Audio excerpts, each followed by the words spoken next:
Kisah sedikit pengalaman ketika Perang Tan Duo di negeri Sabah. Tunggu selepas ini.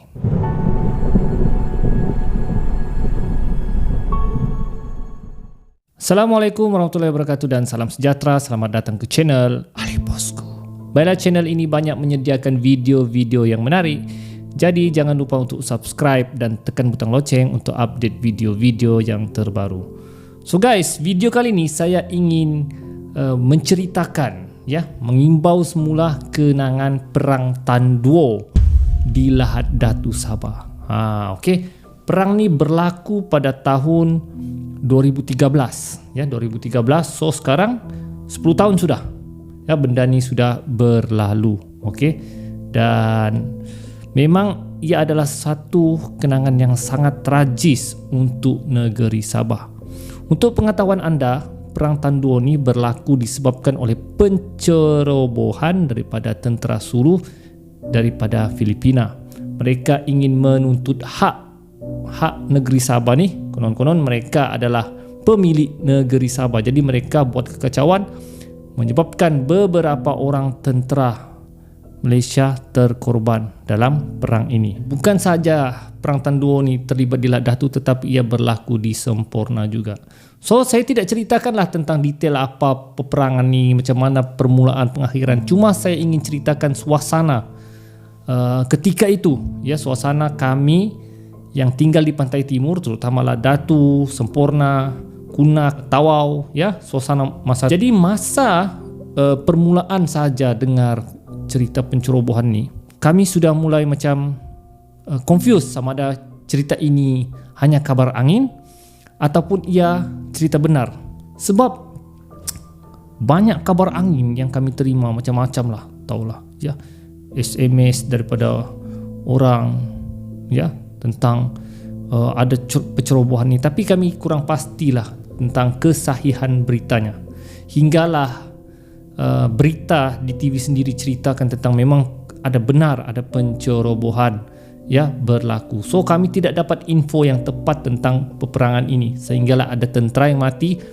Barulah keadaan menjadi panik, keadaan menjadi panik, di mana keluarga kami yang berada di Lahad Datu terpaksa keluar balik ke daerah Tawau, sebab benda tu berlaku lah, sebab perang tu berlaku di kawasan mereka. So mereka pun lari balik ke Tawau. Hari itu juga ketika tentera Malaysia meninggal, ada 2 orang terbunuh. So itu masih okey lagi, cuma panik begitu sajalah. Tiba-tiba ada satu berita lagi tentang 6 orang anggota polis mati dibunuh kejam di Semporna. Ini yang betul-betul tragis, memang menjadi panik. Terutama yang dekat Semporna itulah, yang di luar jangkauan lah perkara tu berlaku. So di situ kabar angin guys, kau jangan ceritalah kabar angin. Macam-macam kabar angin yang kami terima hingga membuatkan suasana menjadi panik. Orang dari Lahad Datu lari ke Tawau, Lahad Datu. Orang dari Semporna pun lari ke Tawau. So semua keluarga-keluarga yang di Lahad Datu, Semporna semua lari ke daerah Tawau, ke tempat keluarga masing-masing. So Tawau penuh lah guys. Jadi dikuatiri juga ada beberapa tentera Sulu yang menyeludup masuk ke daerah Tawau. So memang panik lah masa tu, memang panik. Jadi roadblock masa tu penuh guys, hingga sesak jalan raya, hingga sesak. Dan kau boleh nampak, kalau kau jalan kau nampak rombongan keluarga naik Hilux, penuh Hilux tu, naik kereta, penuh kereta, semua lari ke daerah Tawau, tempat saya lah, daerah Tawau.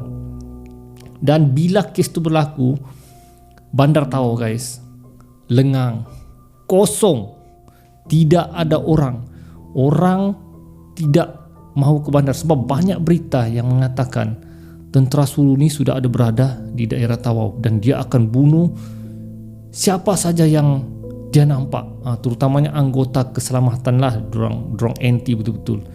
Jadi panik guys, panik. Masa tu kami orang kerajaan belum lagi umumkan darurat. Memang tidak, kerajaan tidak ada umumkan darurat pun, tapi rakyat, ya rakyat Sabah terutama di Tawau masa itu, mereka mendaruratkan diri sendiri. Mereka tidak berani keluar. Kalau ceritalah tentang PKP kan, PKP orang kata tidak boleh keluar rumah. Kami sudah alami guys masa perang Tan Duo tu ya. Beras di kedai habis. Semua dibeli, berebut orang di pasaraya sebab takut darurat ya. Cerita orang macam-macam. Dan yang paling paling gerunnya, sampaikan anggota penyelamat, penguat kuasa, polis, askar ya, pokoknya siapa saja yang pakai baju uniform semua pakai baju biasa. Mereka tidak mau pakai baju uniform sebab dikatakan siapa yang pakai baju uniform tentera Sulu akan bunuh. Guys, itu yang seram. Sebab pembunuhan yang berlaku di Semporna yang 6 orang tu memang sangat ngeri guys. Kalau saya cerita, ya memang sangat ngeri. Jadi memang anggota penguat kuasa masa tu semua pakai baju biasa. Askar pun tidak boleh pakai seluar celoreng. Siapa nampak seluar celoreng akan dituduh tentera Sulu. So tentera-tentera yang ada di Tawau ni paksa pakai seluar biasa dan kata, dan siapa di rumahnya, kan ada orang jual di rombengan kan seluar-seluar yang celoreng ni kan, macam untuk pakai jalan-jalan lah. Siapa pakai seluar celoreng, kau jemur di luar rumah, orang akan cakap di rumah kau ada tentera Sulu.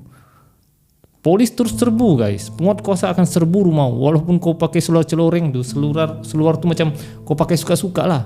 Jadi sampai satu masa orang sembunyikan seluar celoreng yang seluar jalan-jalan.